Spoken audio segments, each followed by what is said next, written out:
स्वामी जी मेरे मन में तो ये भी सवाल आ रहा था, अब मान लीजिए अगर किसी को साइनस की प्रॉब्लम हवा है, भी चलाता है, किसी को सर्दी जुकाम की बहुत ज्यादा दिक्कत रहती है, जिसका अपर रेस्पिरेटरी ट्रैक वैसे ही जाम रहता है, अगर वो ऐसे बर्फ वाले भगोने में अपना मुंह डाल ले तो उसका क्या हाल होगा स्वामी जी?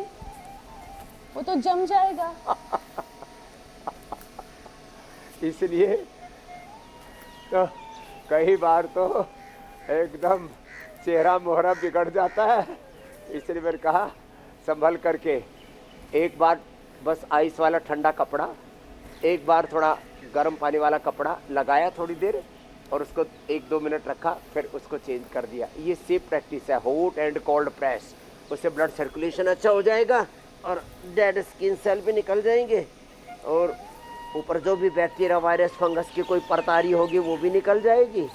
और फिर ये जो आयुर्वेदिक लेप है ना, जो हमने हल्दी, एलोवेरा, नीम, मुल्तानी मिट्टी, पका हुआ पपीता, पका हुआ केला, खीरा और बादाम, अखरोट आदि का पेस्ट, ये सब रेडीमेड में भी हमने सारे सॉल्यूशन,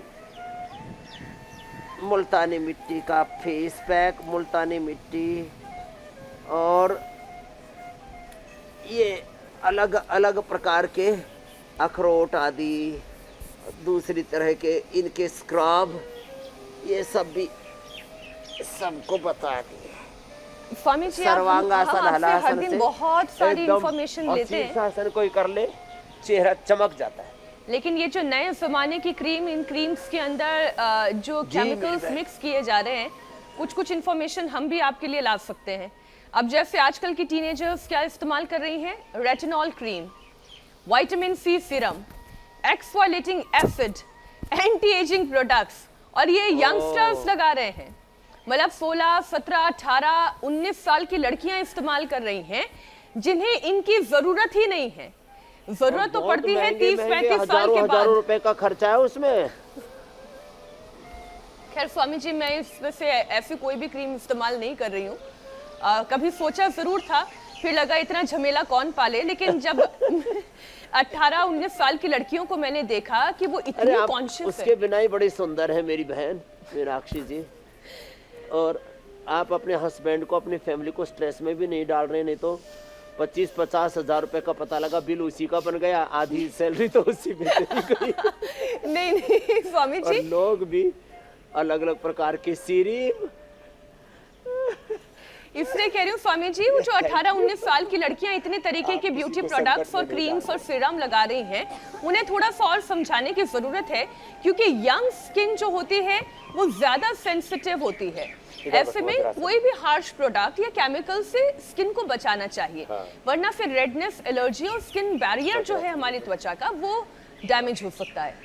तो स्वामी जी, ये जो यंग लड़कियां हैं और लड़के भी आजकल हालांकि इन सब चीजों में पीछे नहीं रह गए हैं, उन्हें आप ये समझाएं कि जब हमारे चेहरे के पोर से पसीना निकलने लगता है, तब वो खुद अपने आप किस तरीके से एंटी एजिंग का काम करता है, स्किन को टाइट बनाने का काम करता है। बैठे बैठे योगाभ्यास के साथ साथ स्वामी जी दिनचर्या भी समझाएं उनके लिए।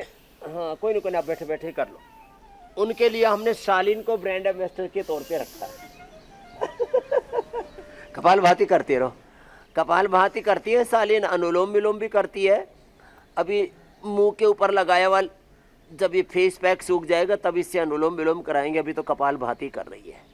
और जो है नेचुरल चीजें आपको स्थायी सौंदर्य देती है। ये केमिकल पीलिंग, अलग अलग प्रकार के स्टीरॉइड, आजकल तो अलग अलग प्रकार के स्टीरॉइड के ऐसे वो आते हैं, उसको ऐसे चिपका देते हैं, फिर उसको हटा देते हैं, और बहुत प्रकार का झमेला है। हे राम, हम तो ज्यादा जानते भी नहीं उस झमेले को।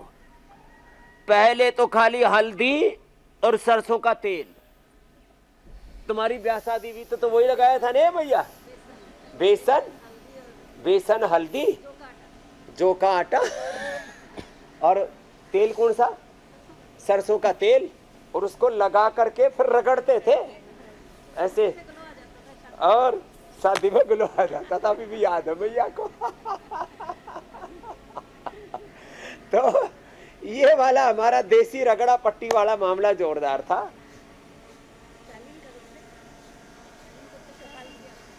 और सालीन जो है इसको पूरा पोत दिया गया है। तो ये जो असली वाली लीपा पोती है ये ठीक है, हाँ ओरिजिनल। ऐसे ही कपाल भाती करना, अनुलोम विलोम इसके नाक में वो है ना अभी। हाँ तो ये अच्छी वाली चीजें प्रयोग करें। पानी पूरा पिए, लौकी का जूस जो गोधन अर्क पी सके उससे तो अच्छा कुछ है ही नहीं, और सुबह नीम की गोली और लौकी का जूस, पेठे का जूस और शीशम पीपल बेल दूर्वा दूधी घास पित्त बढ़ने से। एक बहन सुबह आई, बोले स्वामी जी मुंह में छाले, मुंह और पूरा वो सब निकल गया। ये यही रही, हाँ यही बैठी मेधा। और ये विवेक आए, बोले बाबा जी इंसुलिन पर था, सब दवाइयाँ बंद हो गई, इंसुलिन बंद हो गई।